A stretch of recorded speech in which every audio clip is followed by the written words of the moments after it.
పూర్వం ఒక గ్రామంలో బాగా అహంకారం కలిగిన అత్తగారు ఉండేవారు. ఆమెకు 5 కోడళ్ళు కలరు. తాను చేసే పూజలే గొప్పవని ఆమెకు మహా అహంకారం కలదు.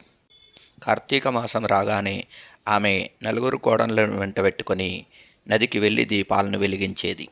చిన్న కోడలు పోలి మహాభక్తురాలు.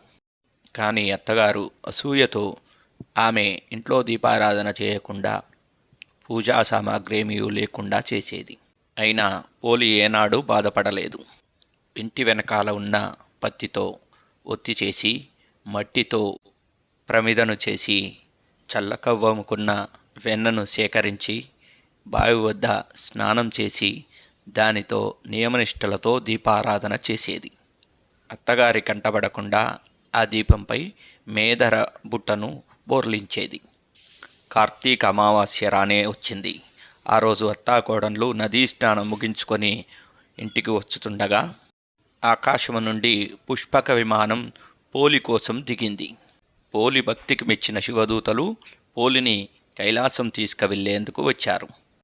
కార్తీక దీపాలు పెట్టింది నేనే కదా, ఈ విమానం నా కొరకే వచ్చిందని అత్తగారు అనుకున్నది. కానీ విమానం ఎక్కుతున్న పోలిని చూసి అత్త ఆశ్చర్యపోయింది.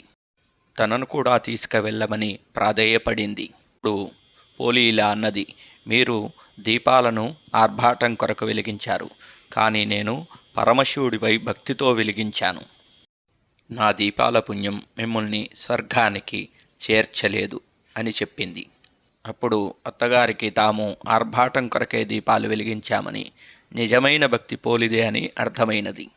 ఈ కథను పోలిపాడ్యం నాడు చదువుకుంటారు. భగవంతుని పూజకు ఆర్భాటం కన్నా భక్తి ముఖ్యము.